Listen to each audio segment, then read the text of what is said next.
Señor os bendiga, hermanos. Señor os bendiga grandemente en este día, en este Viernes Santo. ¿Por qué es santo este viernes? Esta mañana recibía un correo de una meditación de estas que estoy suscrito por internet y precisamente, que seguramente alguno de vosotros también está suscrito, lo habréis leído, dice ¿por qué el Viernes Santo es santo? Se preguntaba, ¿no? Y me gustaría leerlo porque es breve, pero tan directo y tan claro, ¿no? Lo que escribe el autor. Basándose en Juan 19:30, dijo el Señor, consumado es, y habiendo inclinado la cabeza, entregó el Espíritu. Los discípulos vieron a Jesús clamar, consumado es. Pero lo que estaba terminado no era la vida de Jesús, sino todo lo que nos separaba del amor de Dios. Dios con nosotros pasó a ser Dios por nosotros, al entregar su vida para rescatarnos. Jesús sufrió para que nuestro mundo sufriente pudiera conocer a Dios personalmente, y por eso el Viernes Santo es santo. Damos gracias al Señor por este Viernes Santo, por lo que significa, porque tenemos la oportunidad de recordar una vez más lo que Él hizo en la cruz del Calvario por cada uno de nosotros. Y os invito a que nos pongamos en pie y tengamos este tiempo de alabanza. Vamos a cantar dos cánticos que son muy conocidos, ¿verdad? En la cruz, do primero vi la luz. ¿Cuántos conocen este cántico? ¿Cuánto tiempo hace que no lo habéis cantado? Mucho tiempo, ¿verdad? Y a continuación cantaremos hay poder en Jesús, en la sangre que Él vertió. Así que, bueno, gloria sea su nombre.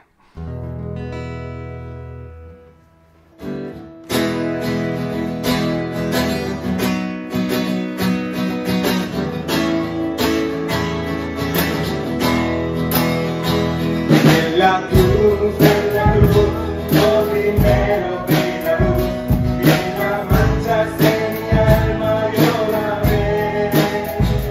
Fue allí yo vi a Jesús y siempre feliz por ser. Me hirió el pecado, vi a Jesús, mostré mi dolor.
poder, hay poder, poder, sin igual en Jesús que murió.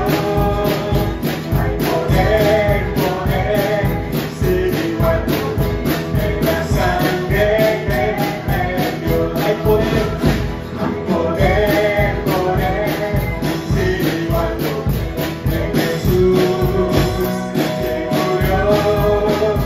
Hay poder, poder, sin igual en la sangre que me dio. Amén. Amén. ¿Podemos decir amén? Creemos que hay poder en la sangre que Él vertió. Gloria a Él. Porque si no, no podríamos estar aquí. Que estemos aquí es un milagro. Y ese milagro se produce porque Él derramó su sangre en la cruz del Calvario. Y hoy recordamos lo que Él hizo hace tantos años, ¿verdad? 2000 años, muriendo por ti y por mí. Gloria sea su nombre. Y tenemos que ser agradecidos, hermanos. Porque el agradecimiento es la muestra de un corazón quebrantado y arrepentido. ¿Le has dado gracias al Señor por su salvación? ¿Le has dado gracias por su sangre? ¿Por su gracia? Este cántico dice: me has tomado en tus brazos y me has dado salvación. Tu amor has derramado en mi corazón. Y luego dice: en la cruz diste tu vida, recordando lo que Él hizo en la cruz. Así que os invito a que podamos cantar este cántico como una oración, y una oración de agradecimiento al Señor en esta tarde.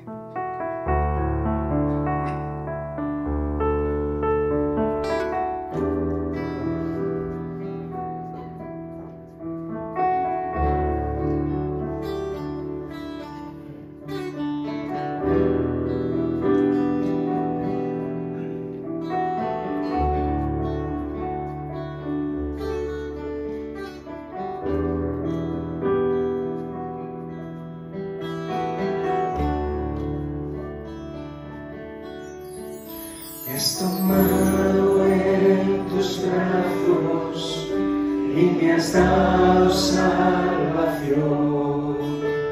De tu amor has derramado en mi corazón. No sabré agradecerte lo que has hecho por mí. Solo puedo darte ahora mi canción.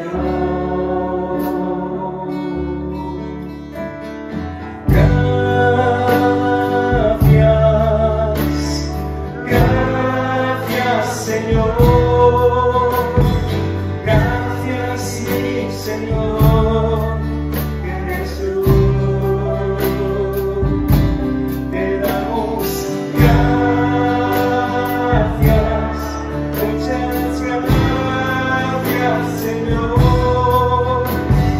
Gracias mi Señor Jesús. En la cruz de tu vida entregaste todo a mí y la eterna regalaste al morir. Por tu sangre tengo entrada ante el trono celestial. Puedo entrar confiadamente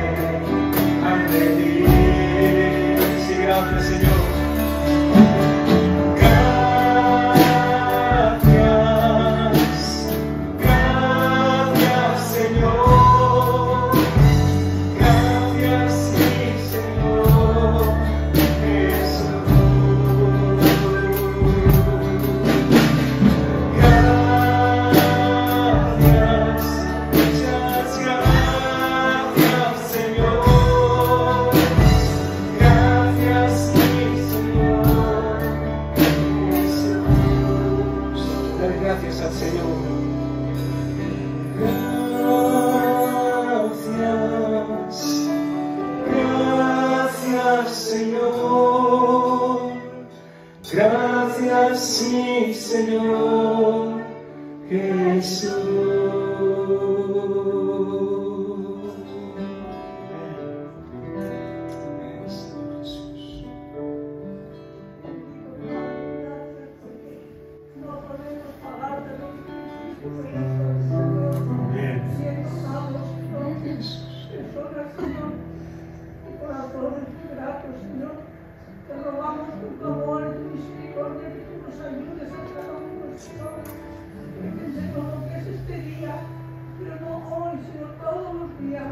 El sacrificio que tú hiciste, Señor, por mí que no soy nada, Señor, por cada hermano, Señor, por cada hermana, Padre.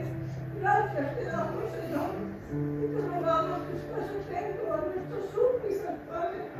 Pero que te pedimos cada día, Señor. Gracias por ser tan maravilloso, Señor. Gracias te damos en el nombre de Jesús.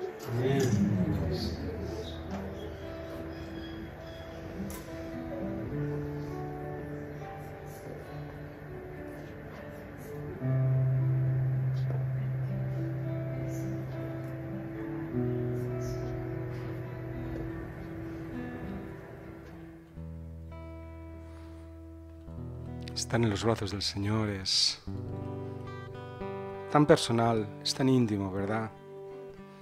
Es tan confortable. Porque no hay nada como estar, ¿verdad?, cerca de Él y cerca de su corazón.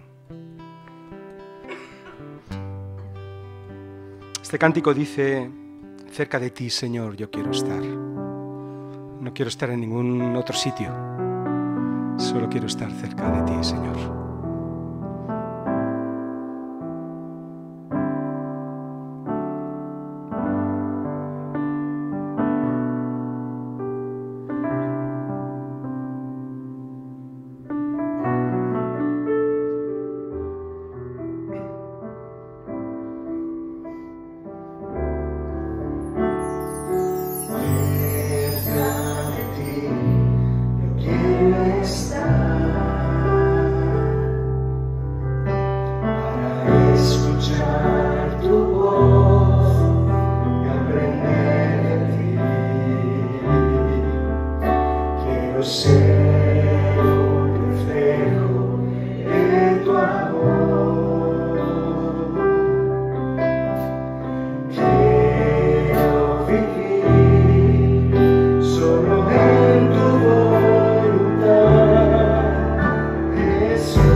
Señor, escuchar tus palabras, sentir, Señor, tu presencia acerca de nuestras vidas.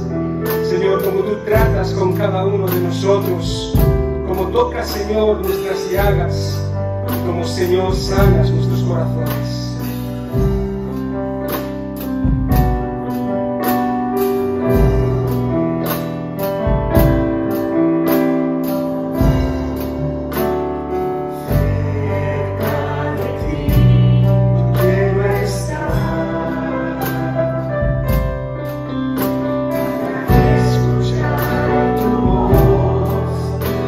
Sé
nombre, Señor, porque eres ese buen pastor, Señor, que día tras día renueva sus misericordias con nuestras vidas, Señor.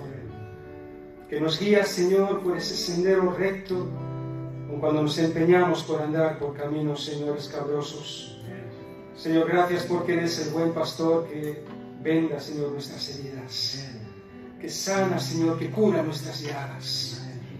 Eres ese buen pastor que aconseja nuestras vidas, Señor. Por eso te bendecimos en esta tarde. Por eso te alabamos, te exaltamos, Señor, porque tú, Padre, hoy entregaste a tu Hijo, Señor, para dar la vida por cada uno de nosotros. Gracias te damos, Señor, por esa cruz, en el nombre de Jesús. Amén. Amén. Como venimos desarrollando durante el culto, ¿verdad? Hoy recordamos la muerte del Señor, la crucifixión. Sin embargo, es algo que debe estar presente, ¿verdad?, en nuestras vidas. Hoy lo celebramos de una manera especial, intencional, pero es algo que marca, por supuesto, nuestra vida y la historia, desde luego, del mundo. Quizá nos lleguen imágenes de aquí o de allá, también en otros contextos, sabéis que se celebra. Quizá no, me aseguro decir que no muy bien qué se celebra o qué se está haciendo. Quizá a veces cargado de, por darle un término, algún tipo de fetichismo espiritual, cuando se pierde la trascendencia y el meollo del mensaje en sí, ¿no? Lo que estaba en juego, lo que estaba sucediendo en aquel entonces y lo que eso trasciende para nuestras vidas. Cuando nos acercamos a la palabra del Señor, cuando nos acercamos a los evangelios, da la sensación de que uno va leyendo los evangelios y cuando llega a esa última parte, cuando nos acercamos a lo que se conoce como la Semana de la Pasión, también se conoce a veces así, ¿no te da la sensación de que todo se intensifica? Parece que el tiempo cuando vas leyendo se ralentiza y que se concentra mucho en detalle en todo lo que está sucediendo en este último periodo, cuando Jesús se dirige ya a Jerusalén. La entrada triunfal se conoce de esta manera, su entrega, su muerte, su resurrección y sus últimas palabras a sus discípulos. Como que todo se intensifica de alguna manera. No sé si te pasa, esto es algo personal, pero a veces cuando lees la escritura, estás o sea en tiempo devocional o tiempo de estudio, a veces leo un capítulo o algo así, cualquier libro, tomo notas o al final del todo me hago preguntas y voy a ir tomando notas aquí y allá, pero cuando me toca leer pasajes como los que tocan a la semana de la crucifixión, como que no lo puedo hacer igualmente, me tengo que detener como muchas más veces. No puedo avanzar sin más, sino que tengo que estar reflexionando en cada una de las cosas, intentando meterme en lo que está sucediendo ahí de alguna manera. Incluso hacerme la pregunta, Señor, ¿cómo hubiera reaccionado yo en todo ese contexto? No lo puedo leer igual que cuando leo el resto de historias que nos aparecen en la Escritura. Y hoy, precisamente, vamos a encontrar, hay muchas, en cada uno de los evangelios tienen su enfoque y nos dan detalles, pero uno de ellos, de esas muchas detalles, nos vamos a centrar en uno solo, de diferentes aspectos, que es el que hemos dado título a la meditación de hoy y que también el hermano Elías nos ha compartido esa cita, ese versículo, curiosamente, también es el que vamos a abordar en este día. Nos vamos a centrar especialmente en esto, en esta expresión, consumado es. Nos dice el texto en el Evangelio según Juan 19:30. Cuando Jesús hubo tomado el vinagre, dijo, consumado es.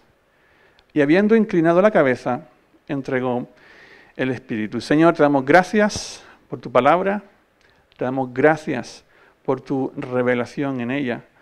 Gracias por dejarnos los rastros en la historia con tu pueblo y con cada uno de nosotros, de lo que tú viniste a hacer, de que no nos abandonaste, Señor, y de lo que vas a continuar haciendo en cada una de nuestras vidas y en este mundo. Gracias, Señor, por hallar salvación en ti, porque fuera de ti estamos completamente perdidos, Señor. Muchas gracias en el nombre de Jesús. Amén. Sí, hemos ido directamente al final. Hemos ido a la última expresión, consumado es, cuando el Señor entrega su Espíritu. Unas palabras que encierran un significado profundo y a la vez clarificador de todo lo que estaba ocurriendo en ese momento. Y nos vamos a detener nosotros en esta expresión solo en 3 aspectos que quizás te sirvan cuando lo vuelvas a leer. Como otras veces decimos, no es nada exhaustivo, podemos extraer otras enseñanzas. Pero nos vamos a detener en 3 aspectos acerca de esta expresión, consumado es. ¿Qué cosas encierran tras sí estas palabras? Y la primera de ellas, que podríamos acercarnos a su significado, lo vamos a ver desde este factor. Consumado es significa que todas las profecías referentes al Mesías se estaban cumpliendo. Amén. Las profecías referentes a Él se estaban cumpliendo. ¿Profecías de qué? Tocante a lo que la propia Escritura nos da detalles de o bien acontecimientos, características, lugares, cosas que iban a suceder tocante al Mesías. Profecías que hablan desde su nacimiento, desde su trayectoria, su ministerio, profecías que nos hablan de su muerte y profecías que nos hablan de su resurrección.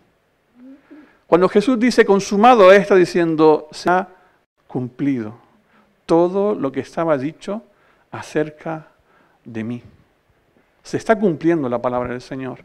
Así que de alguna manera nos habla, por supuesto, de la fidelidad de la palabra de Dios. Y esto lo podemos ver, lo vamos a ver desde, es otro libro, es otra persona, Josué. Ahí al final, él 2 veces, una es esta y otra un poquito más adelante, en sus últimas palabras, dice lo siguiente. Por poco casi se cumple la palabra del Señor. Dice, no faltó palabra de todas las buenas promesas que el Señor había hecho a la casa de Israel. Todo, digo conmigo, todo se cumplió. No parte de, no algunas cosas de las que el Señor había dicho, Él dice todo. Cuando llega al final de la trayectoria de su vida, dice, constato que la palabra del Señor se ha cumplido. Y lo hizo 2 veces, luego más adelante lo volverá a decir en su discurso final. Desde luego, no es el mismo contexto, pero seguro que podremos encontrar, y seguro que te acuerdas de alguna cita donde nos habla de la fidelidad de la palabra del Señor, de Dios mismo cumpliendo sus promesas a lo largo de la historia. Aquí lo que está apuntando Josué es, se ha cumplido. Lo que Él nos prometió, lo ha hecho. Así que de alguna manera consumado es, nos habla también de esta fidelidad de Dios. Se ha cumplido lo que Él había prometido. Y además establece un vínculo o relación en lo que Dios había dicho en el pasado y también ahora como algo no ajeno. Es decir, lo que sucede en Jesús tiene relación, vínculo directamente con lo que los profetas y más personas anunciaron desde el Antiguo Testamento. Echa un vistazo y lo vamos a hacer a vuelo de pájaro, muy rápido, a ras. Lo vamos a ver muy rápido. Y no están las citas aquí. Ponme el siguiente, porfa. Prestad ojo a esas expresiones que están ahí. Algunas hacen referencia a su nacimiento. Por ejemplo, Mateo 1:22. Todo esto sucedió para que se cumpliera lo que el Señor había hablado por medio del profeta diciendo, y luego dice lo que se cumplió. Sigo. Otra cita. Y estuvo allá hasta la muerte de Herodes, para que se cumpliera lo que el Señor habló por medio del profeta diciendo, de Egipto llamé a mi hijo. Van 2. Otra. Entonces se cumplió lo que fue dicho por medio del profeta Jeremías cuando dijo, y luego añade lo que dijo el profeta. Otra. Y llegó y habitó en una ciudad llamada Nazaret, para que se cumpliera lo que fue dicho por medio de los profetas, será llamado Nazareno. De momento estamos solo en el nacimiento, en la venida de ese Mesías. Pero es que hay otras, y he tocado solo unas cuantas, hay otras que hablan de su ministerio. Jesús mismo es el que toma la palabra aquí. Y dice, y comenzó a decirles, hoy se ha ¿qué? Cumplido esta escritura que habéis oído. Haciendo referencia a Él mismo, a su ministerio, a lo que venía a hacer. Dar vista a los ciegos, traer libertad al cautivo. Él mismo está diciendo, se está cumpliendo hoy, delante de vuestros ojos. Más profecías referente al siervo sufriente o al Mesías sufriente. Todo esto ha sucedido para que se cumplan las escrituras de los profetas. Entonces todos los discípulos le abandonaron y huyeron. Otra, cada día estaba con vosotros en el templo enseñando y no me prendisteis, pero esto ha sucedido para que se cumplan las escrituras. Otra, tomando aparte a los 12, Jesús les dijo, mirad, subimos a Jerusalén y se cumplirán todas las cosas que están escritas por medio de los profetas acerca del Hijo del Hombre. Sigo, porque os digo que es necesario que en mí se cumpla esto que está escrito. Y con los transgresores fue contado, pues ciertamente lo que se refiere a mí tiene su cumplimiento. Una más. Por tanto, se dijeron unos a otros, no lo rompamos, sino echemos suerte sobre ella, para ver de quién era. Para que se cumpliera, ¿el qué? ¿Estáis conmigo? Las escrituras. Repartieron entre sí mis vestidos, sobre mi ropa echaron suerte. Y podríamos seguir. Solo he rescatado una ínfima parte de la cantidad de veces que los evangelios dicen para que se cumpliese la escritura. Y se cumplió. Lo dice de muchas maneras, pero está haciendo referencia. Esto no es nuevo. Esto es algo que ha salido de repente. No es un accidente. Esto es lo que se está cumpliendo, dicho del Señor mismo tiempo atrás. Una que habla acerca de la resurrección, el camino de Maús, muy conocida. Y les dijo, esto es lo que yo decía cuando todavía estaba con vosotros, que era necesario que se cumpliera todo lo que sobre mí está escrito en la ley de Moisés, en los profetas y en los salmos, es decir, en toda la Escritura. Son solo pequeños detalles que estamos dando hoy, pero podrás encontrar muchos más. ¿Qué decir de Isaías? Isaías 53, quizás uno de los textos más conocidos. Esta mañana enviamos un solo versículo acerca de lo que allí se dice. Pero no solamente los profetas, ¿qué decimos de reyes? David. ¿Dijo David profecía acerca del Mesías? Salmo 22, 23, 24, el que viene, ojo a esa, el que ha de venir, el rey que viene, ya no como cordero. ¿Qué decir del Salmo 2, 16, 34, 41, 110, 118? La piedra que desecharon los edificadores ha venido a ser cabeza del ángulo. Anda que no hay profecía en Salmo referente al Señor Jesús. Y no solamente los profetas, no solamente reyes como David hablaron esto, sino que además la primera de todas sale por boca de Dios directamente. ¿Sabes cuál es? La primera de todas. Ponme el versículo, por favor. Nos remontamos a Génesis. Génesis 3:15. ¿Sabes qué contexto se da en Génesis 3:15? ¿Alguien nos recuerda? El ser humano desobedece al Señor. El pecado entra en el mundo de la muerte, nuestra condenación, separación y una serie de historias que afectan la propia creación. Y allí el Señor dice, y pondré, hablando a la serpiente. ¿Quién representa a la serpiente? ¿Estáis aquí? Venga, con ánimo y con fuerza. Y pondré enemistad entre ti y la mujer, y entre tu simiente y la simiente suya. Esta te herirá en la cabeza, y tú le herirás en el calcañar. Consumado es. Es aquí Dios mismo el que está hablando. Otra vez ha hablado por medio de profetas, pero la primera de todas sale de su propia boca. Y antes de emitir juicio que lo hace respecto a la mujer, al hombre y a la propia creación, las consecuencias del pecado, la primera que sale es esta. Y lo primero que sale es, no os he abandonado, hay solución. Voy a traer solución a todos vosotros. De la simiente de la mujer, hablando de lo que iba a acontecer en Jesús, vendría la victoria. Sí, él iba a ser herido en el calcañar, pero la cabeza iba a ser pisada. La victoria iba a ser del Señor Jesús. Así que Dios mismo, desde los inicios, trae solución y cumplimiento a su palabra. Por eso Pablo toma las palabras y dice, y despojando a los principados y a las potestades, ¿qué dice? los exhibió públicamente, triunfando sobre ellos en la cruz. La cruz era un instrumento violento, de intimidación, pero además de humillación. Y resulta que mientras Jesús estaba siendo humillado de aquella manera a los ojos de todos los que estaban allí, resulta que en lo espiritual la victoria estaba siendo del Señor. Porque lo que te dice Pablo es decir, el Señor estaba siendo allí humillado públicamente. Pero ojo, Él los exhibió públicamente, triunfando sobre ellos. ¿Dónde fue? En la cruz. En la cruz. El Señor estaba obteniendo victoria sobre la muerte.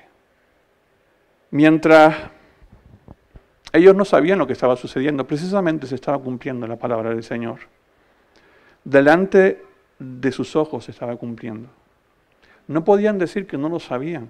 Sin embargo, no le reconocieron a aquellos que estaban viviendo en primera persona lo que allí estaba sucediendo. Algunos estaban negando, pero mientras hacían eso, precisamente estaban dando cumplimiento a la propia palabra del Señor. Y esto lo podemos afirmar en Hechos 13, 26. Escuchad atentamente. Aquí es Pablo el que habla. Varones hermanos, hijos del linaje de Abraham, y los que entre vosotros teméis a Dios, a vosotros es enviada la palabra de esta salvación. Porque los habitantes de Jerusalén y sus gobernantes, no conociendo a Jesús, lo tenían delante. No conociendo a Jesús, ni las palabras de los profetas, escucha bien, que se leen todos los días de reposo. ¿Tenían acceso a la palabra del Señor? ¿Que apuntaba al Mesías? ¿Le reconocieron? No. Se leen todos los días de reposo. ¿Qué dice después? La cumplieron al condenarle. Ellos no sabían. Sin embargo, lo que se estaba cumpliendo era la misma palabra del Señor. Y añade, y sin hallar en él causa digna de muerte, pidieron a Pilato que se le matase. Y habiendo cumplido todas las cosas que de él, otra vez, estaban escritas, quitándolo del madero, lo pusieron en el sepulcro. Y si lees luego un poquito después, vuelve a decir, tocante a lo que al Señor Jesús estaba escrito, lo menciona en más de una ocasión. Lo tenían delante de sí y no reconocieron que precisamente se estaba cumpliendo la palabra del Señor. Prefirieron la burla. Bájate. Si eres quien dices ser, bájate. A otros salvó, que se salve a sí mismo. Otros prefirieron la incongruencia. Incluso tocando al propio imperio romano. Suéltanos a Barrabás. Hasta el propio imperio romano entra en la incongruencia. ¿Quién era Barrabás? ¿De qué estaba acusado? ¿Sedición? ¿Asesinato? Por lo tanto, era como una especie de terrorista de nuestros tiempos, en contra del propio imperio romano. Sin embargo, el propio imperio romano accede. Suéltanos a Barrabás. Incongruencia. Prefirieron la hipocresía. No tenemos más rey que... ¿Qué dijeron? César. No tenemos más rey que César. Si alguien odiaba a los judíos, era el imperio romano. Y si alguien pedía veneración y adoración, ¿quién era? El César. Así que esa confesión tiene muchas cosas más profundas que esa mera confesión en sí, superficialmente. Solo tenemos rey a César, ese que pide veneración y adoración. Tenía templos y culto se le rendía al César. Por lo tanto, cuando Jesús dice, consumado es, está diciendo todo lo tocante a mí respecto a este hecho, se ha cumplido. Se está cumpliendo en ese instante. Dios es fiel. Y lo puedes constatar en cada instante de tu vida. Aún en los momentos más oscuros, Dios es fiel. Su palabra se cumple, no porque lo diga yo aquí ahora. Lo dice Él. Y más de una vez. Segundo, consumado es, significa que Jesús estaba en pleno control. ¿Puedes afirmar esto? Cuando alguien está siendo ahí entregado de aquella manera, ajusticiado, ¿podemos afirmar esto? Jesús está en pleno control. Lo vamos a evidenciar en varios aspectos. El primero de ellos es que Él mismo lo venía anunciando reiteradamente a sus discípulos. Tenemos registradas 4 veces, y digo registrada por un detalle, que ahora vamos a detenernos en él. La primera de ellas la dice tras la confesión de Pedro. ¿Qué dijo Pedro? ¿Recordáis? Tú eres el Cristo, el ungido, el Mesías, el Hijo de Dios. Tras esa confesión, nos dice el texto en Mateo que desde entonces, ¿qué significa desde entonces? Que desde esa confesión Jesús empezó a decirle, tenemos registrado 4. Yo interpreto que Jesús se lo dijo muchas más veces. Desde entonces les recordaba una cosa muy importante acerca del contraste entre lo que dice Pedro, su imagen del Mesías, y lo que Jesús venía a hacer, la misión que venía a cumplir. Desde esa confesión, el Señor empezó a enseñarles y a recordarles lo que venía a hacer. La segunda la encontramos en la transfiguración. Y el evento que sucede ahí es espectacular. ¿Recordad quiénes están representados allí? ¿Lo recordamos? Moisés, Elías, la ley y los profetas. Y se oye una voz del cielo que dice, este es mi Hijo amado, a Él, presta atención a Él. Precisamente la ley y los profetas anuncian lo que Él viene a hacer. Presta atención al Hijo, escucha al Hijo. Y después de eso, Jesús vuelve y les dice lo que va a acontecer. El Hijo del Hombre va a ser entregado, va a ser maltratado, va a ser azotado, va a ser entregado a los gentiles, lo van a justiciar, va a morir y va a resucitar. Esta es la segunda ocasión. La tercera es la que sí tenemos escrita, aquí está. Esto es previo a lo que se conoce como la entrada triunfal, ¿vale? Ya estamos en la última etapa, la última semana. Y aquí se dice lo siguiente, subiendo a Jesús a Jerusalén, tomó a sus 12 discípulos aparte en el camino y les dijo, he aquí subimos a Jerusalén, y el Hijo del Hombre será entregado a los principales sacerdotes y a los escribas, y le condenarán a muerte, y le entregarán a los gentiles, para que le escarnezcan, le azoten y le crucifiquen, mas al tercer día resucitará. Esta es la tercera registrada que tenemos. Y mientras ellos se dirigen a Jerusalén, ¿sabes qué propuesta le hacen los discípulos o la madre de Jacobo y Juan? Concédenos un lugar privilegiado en tu reino. Siguen pensando otra historia. Jesús viene anunciando una y otra vez, reiteradamente, lo que va a suceder. Cuando Él dice consumado es, ya había advertido, ya había anunciado a sus discípulos. Y no solamente a sus discípulos, sino que la cuarta vez la encontramos quizá de una manera más implícita en Juan 12, donde allí un evento previo es el ungimiento por parte de María, y cuando Jesús permite esto, dice que está anunciando el ¿qué? Su sepultura. Eso previo. Pero después, cuando tiene la entrada triunfal, habla a las multitudes, ya no a los discípulos, habla a las multitudes y habla acerca de su muerte. Dice que el Hijo del Hombre será levantado. Y Juan pone una nota ahí como diciendo, haciendo referencia al tipo de muerte que iba a padecer. Jesús está otra vez anunciando que va a morir en la cruz. Así que la idea aquí no es, bueno chicos, vamos a Jerusalén, a ver qué pasa, si la cosa se pone fea, pues ya cada uno chaqueta y manta, se busca la vida. No, en ningún momento Jesús está dando ninguna pincelada de que esto se está yendo de las manos. Jesús está diciendo lo que va a acontecer paso por paso y se lo dice a sus discípulos.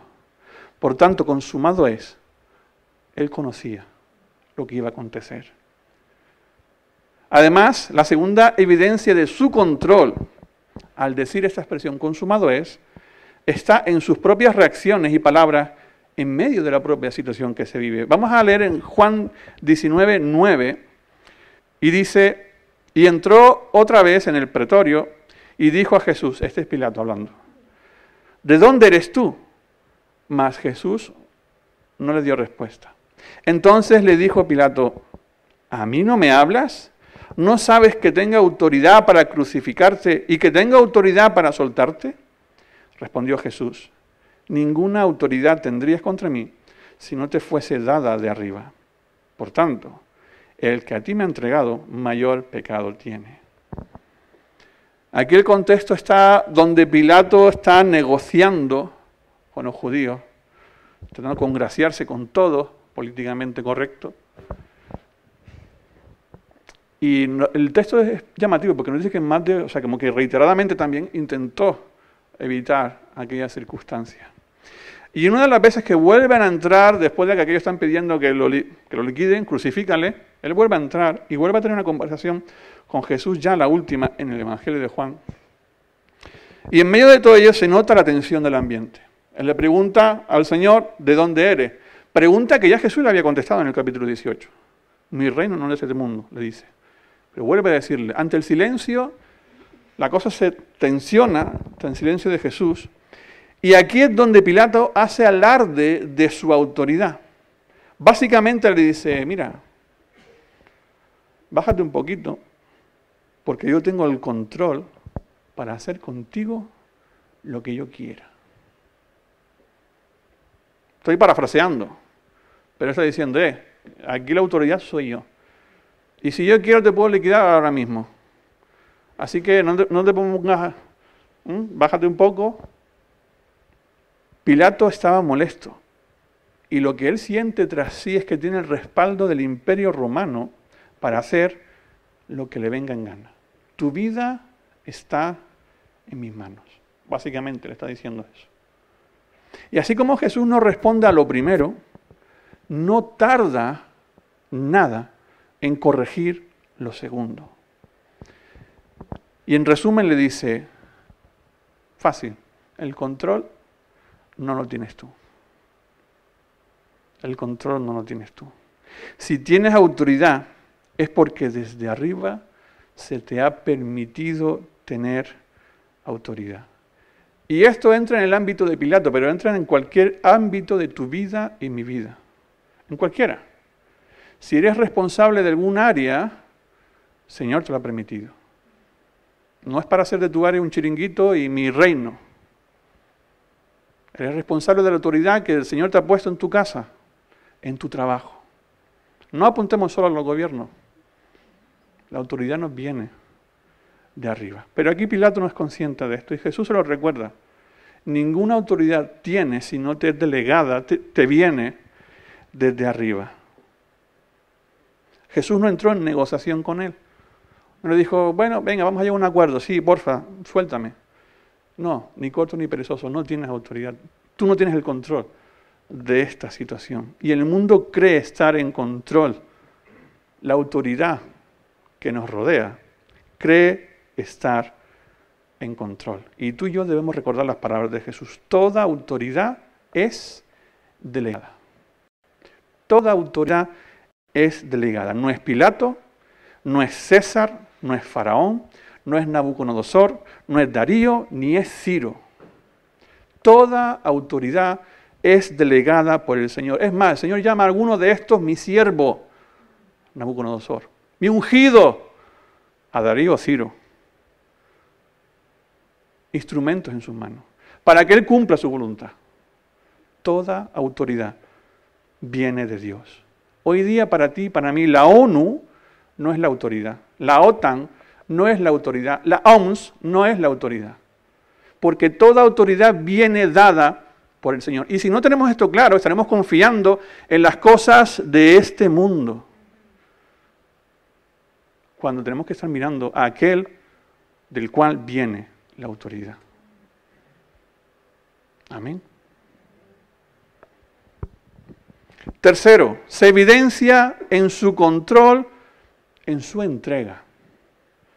¿Cómo es posible esto? Nos dice Juan 10, 17. Por eso me ama el Padre, porque yo pongo mi vida para volverla a tomar. nadie me la quita. Di conmigo, nadie me la quita. Nadie es igual en valenciano, en castellano, en griego, en hebreo, en el idioma que te dé la gana, arameo. Nadie es nadie. Nadie me la quita, sino que yo de mí mismo la pongo. Tengo poder para ponerla y tengo poder para volverla a tomar. Este mandamiento recibí de mi Padre. Es decir, lo que iba a hacer precisamente. Así que este hecho es muy claro cuando Él dice consumado, está entregándose. La cruz no es un accidente. Él se está entregando voluntariamente. No es porque surgió el odio de los líderes religiosos y aquello se escapó del control. No, Él dice sí mismo que se está entregando. ¿Alguno de vosotros alguna vez ha recibido algún recibo en tu cuenta o algún sitio que dice, uy, ¿y esto? ¿De dónde ha salido? ¿Alguno ha recibido alguna vez algo así? Un pago ahí que, oye, y no te corresponde y tienes que ir a reclamar. ¿Os ha pasado esto? Y luego venga a pelear un cobro equivocado.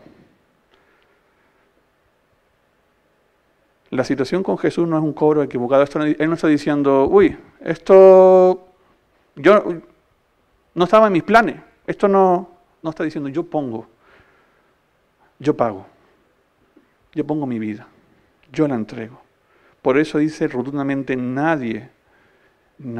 Jesús estuvo siempre en control. Por eso rechazó, según los evangelios sinópticos, rechazó el vinagre. ¿Por qué rechazó el vinagre? ¿Qué servía el vinagre? ¿Alguno sabe? Una especie de anestésico, calmar el dolor. Lo rechazó. Por eso dice la Escritura que no fue necesario quebrar sus piernas. ¿Por qué se cumplió esto? ¿Por qué no fue necesario quebrar sus piernas? Se estaba acercando, estaba en la Pascua, se estaba acercando el final del día. Y le rompieron las piernas a los otros dos que estaban a su lado. ¿Por qué? Porque ellos se apoyaban en sus mismas piernas para coger impulso e intentar respirar. Y les rompían las piernas para que ya no hicieran ese esfuerzo y ya se murieran. Jesús no, entregó su espíritu, no hizo falta. Él no estaba luchando por sí mismo, estaba entregando su vida por ti y por mí. Por eso en la cruz Él no profiere disparates como hacían otros. Jesús no fue el único crucificado, aparte de aquellos dos. Esto era una práctica más común de lo que parece. Y los que estaban ahí colgados generalmente o maldecían o decían disparates para intentar salvar su vida. Sin embargo, lo que sale de la boca de Jesús es perdónalo.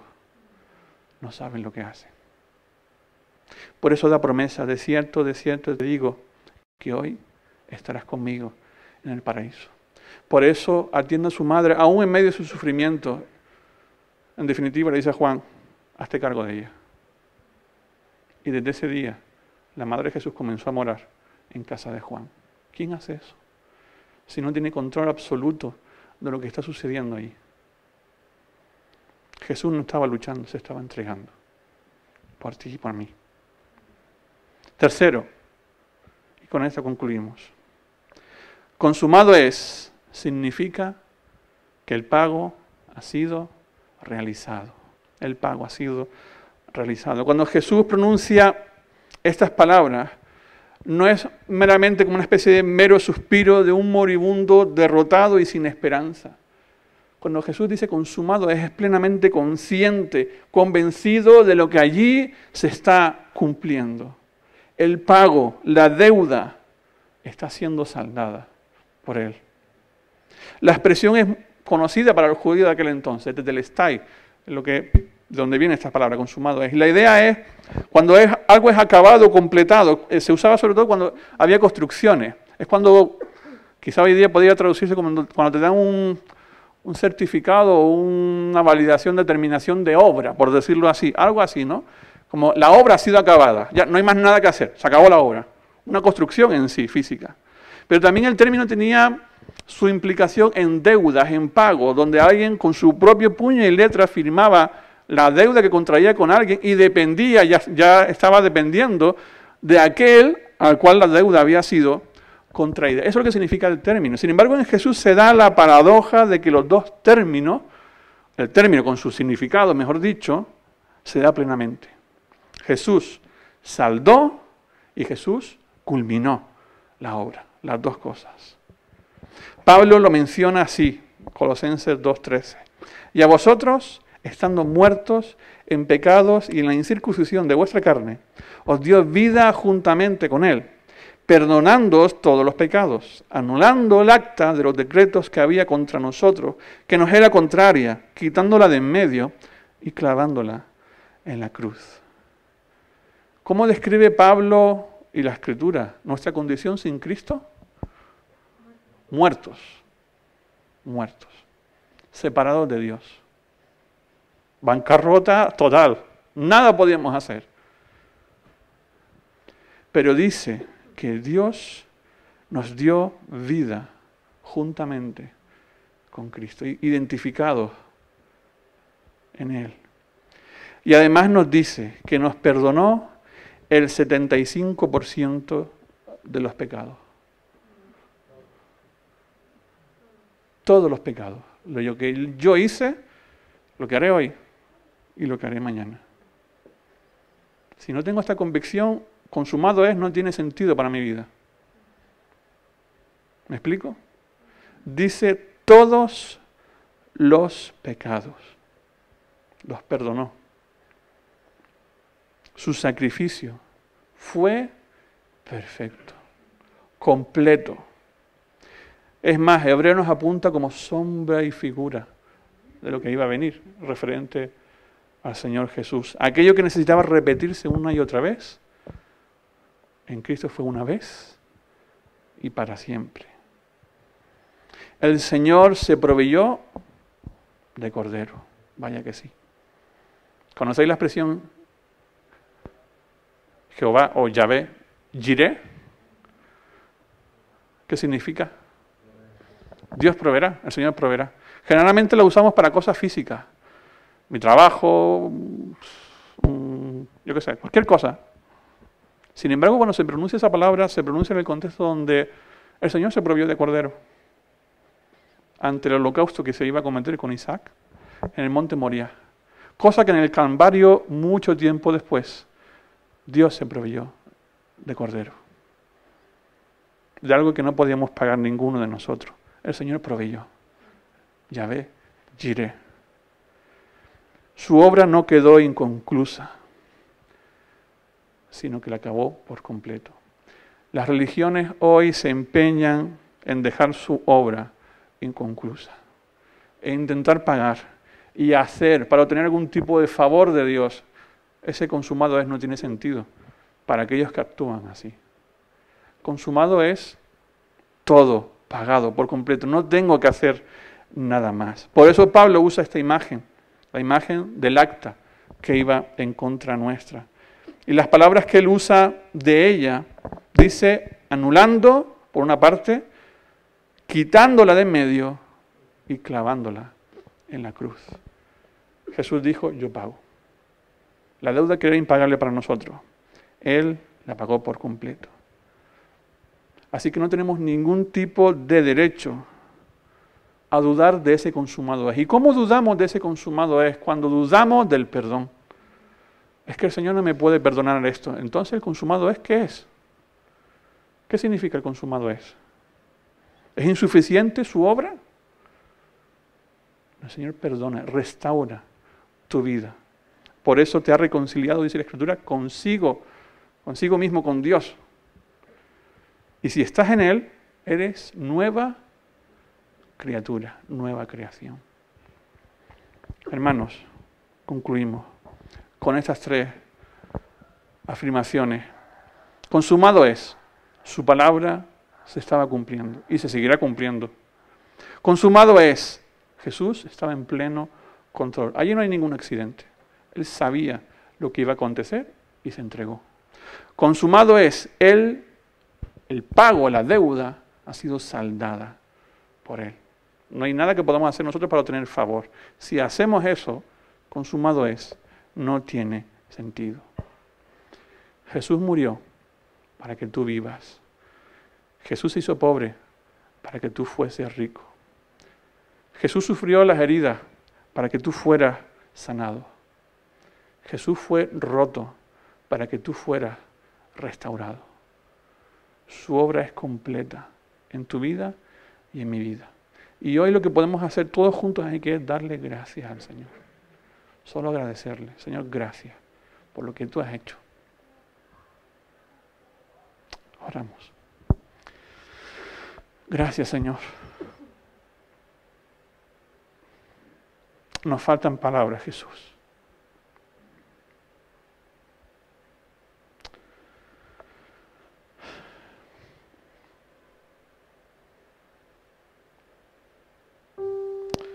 Gracias, Jesús.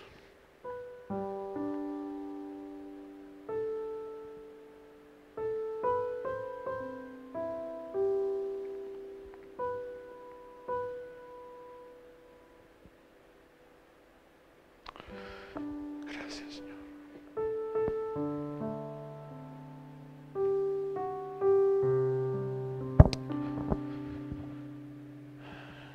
Te damos gracias, Señor, porque ha restaurado nuestras vidas. Gracias, Señor, por rescatarnos de la condenación eterna. Gracias, Jesús.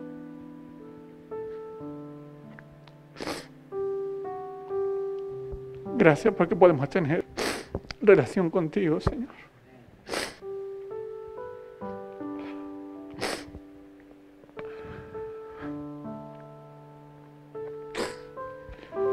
Perdónanos cuando dudamos de ello. Perdónanos cuando intentamos ganar tu favor, Señor. Tú lo has hecho todo.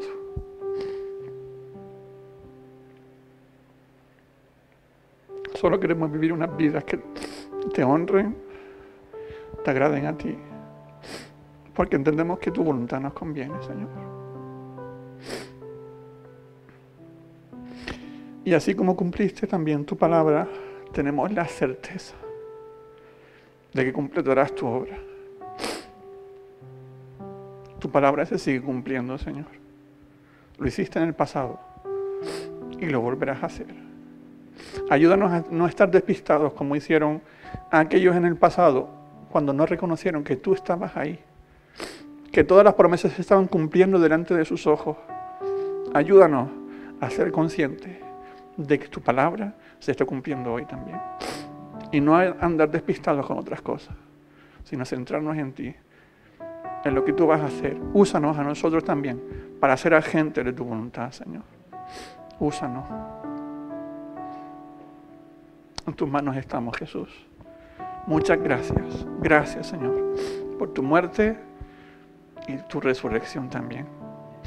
Gracias, Jesús, por hacernos tu templo. Gracias por tantas cosas que haces en favor nuestro, Señor. Gracias. En tu nombre, Jesús. Amén. Amén. Amén.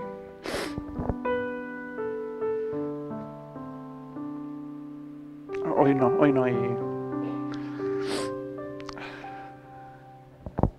¿Cuánto le dan gracias al Señor? Amén.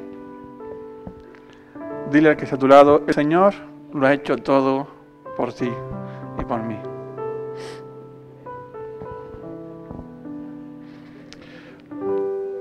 Hermanos, que el Señor los bendiga. Nos despedimos aquí y bueno, lo hacemos con una oración también. Vamos a despedirnos en oración. Te damos gracias, Señor, por tu palabra. Gracias por revelarte en ella, por mostrarnos tu voluntad, por enseñarnos el camino que eres tú mismo, Señor. Gracias por revelarnos la verdad, que también eres tú, y darnos la vida, Señor, que igualmente eres tú mismo. Ayúdanos en nuestros tiempos a seguir proclamando este mensaje de salvación a aquellos que no han tenido la oportunidad, Señor, o no lo han escuchado, Señor. Y también incluso de los que nos ven quizá en los canales, bueno, por los medios, igual. Toca sus corazones, toca a todo aquel que escuche tu palabra, Señor, y que tu Espíritu haga su obra. Nosotros anunciamos y eres tú, Señor, con tu Espíritu quien convence. Gracias te damos por ese tiempo, en tus manos estamos, Jesús. Amén. Amén.